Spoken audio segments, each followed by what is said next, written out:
Ya, saudara, kami hadirkan kembali situasi terkini di Pengadilan Negeri Jakarta Selatan terkait dengan situasi pasca David Ozora, atau maksud kami adalah Mario Dandi, terdakwa Mario Dandi sempat dibacakan surat dakwaannya oleh jaksa penuntut umum, dan saat ini adalah visual ayah dari korban David Ozora telah meninggalkan ruang persidangan Pengadilan Negeri Jakarta Selatan, dan saat ini di muka persidangan menurut jadwal Majelis Hakim akan menghadirkan terdakwa Shane Lucas, dan saat ini merupakan, kalau tidak salah, merupakan keluarga dari Shane Lucas. Dan sebelumnya dari jaksa penuntut umum menyatakan akan menghadirkan 10 orang saksi dan telah dikemukakan di depan majelis hakim, dan rencananya hakim akan menggelar persidangan secara rutin, yaitu 2 kali dalam seminggu, dalam hari Selasa dan juga Kamis, untuk terkait dengan lanjutan pemeriksaan saksi-saksi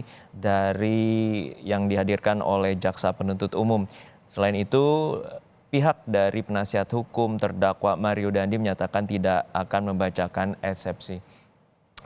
Kami telah terhubung dengan jurnalis Kompas TV yang memantau jalannya persidangan di Pengadilan Negeri Jakarta Selatan. Sudah ada rekan kami, Tifal Solesa. Tifal, seperti apa tadi hasil dari kesimpulan jaksa dan juga majelis hakim terkait dengan persidangan lanjutan yang akan digelar?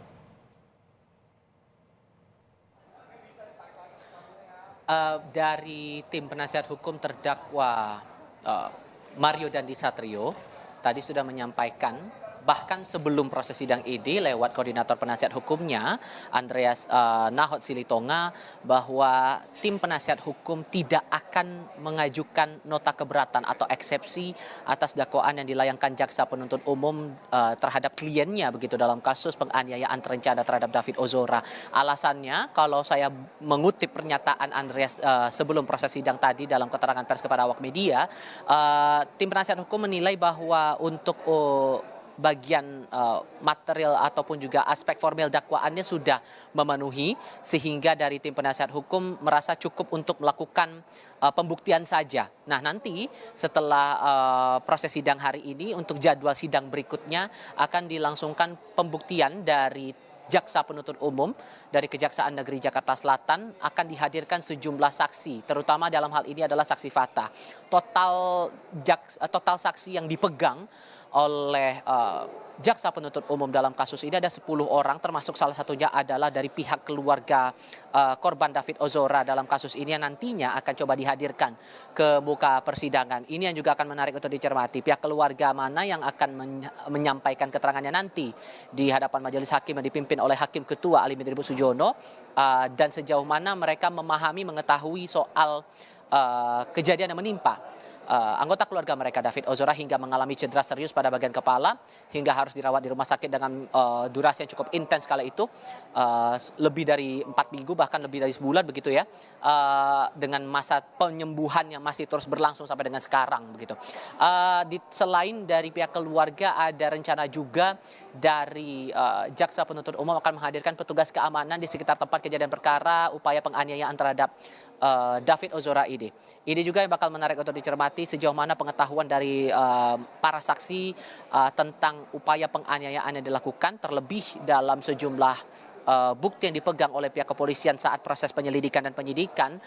Bukti CCTV menjadi bagian penting untuk menggambarkan keadaan sebenarnya saat upaya penganiayaan itu dilakukan terhadap korban oleh para pelaku, terutama dalam hal ini pelaku yang langsung melakukan penganiayaan adalah terdakwa Mario Dandi Satrio. Nah, sekarang giliran dari terdakwa Shane Lucas Rotua Pangodian Lumbantoruan yang akan didengarkan dakwaan dari jaksa penuntut umum. Apakah ada hal-hal yang baru, terutama dalam hal ini fakta-fakta ataupun juga kronologi kejadian yang mengaitkan posisi terdakwa dalam kasus ini. Tapi yang paling jelas di sini, sesuai terkait dengan pasal dakwaan yang dialamatkan kepada terdakwa, ada satu poin atau ada satu pasal yang berbeda antara Mario Dandi dengan Shane Lucas ini. Khusus untuk Shane Lucas dikenakan pasal 56 ayat 2 Kitab Undang-Undang Hukum Pidana. Mengapa? Jaksa menilai bahwa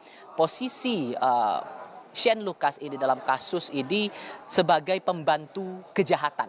Kalau dikaitkan pada ayat 2-nya, ia dianggap melakukan upaya memberi kesempatan, sarana, atau keterangan untuk melakukan tindak kejahatan. Kalau kita ingat lagi dalam proses penyelidikan dan penyidikan di ranah kepolisian sampai ke tahap yang diusut oleh pihak Direktorat Reserse Kriminal Umum Polda Metro Jaya, posisi dari Shane Lucas ini adalah berada di tempat kejadian perkara, tidak berupaya untuk halau ataupun menghentikan tindak penganiayaan, malah ia terlibat untuk merekam aksi kejahatan yang dilakukan terdakwa Mario Dandi Satrio terhadap korban David Ozora. Inilah yang kemudian memberatkan posisi, menurut jaksa, memberatkan posisi dari Shane Lucas dalam kasus ini. Nah, di sisi lain dari tim penasihat hukum terdakwa Shane Lucas, PC Hombing, beberapa jam sebelum proses sidang ini menyampaikan bahwa ada harapan Shane Lucas ini dilepaskan dari segala dakwaan. Karena ia ia beranggapan atau ia menilai Shane Lucas ini tidak terlibat sama sekali dalam upaya perencanaan penganiayaan itu tadi.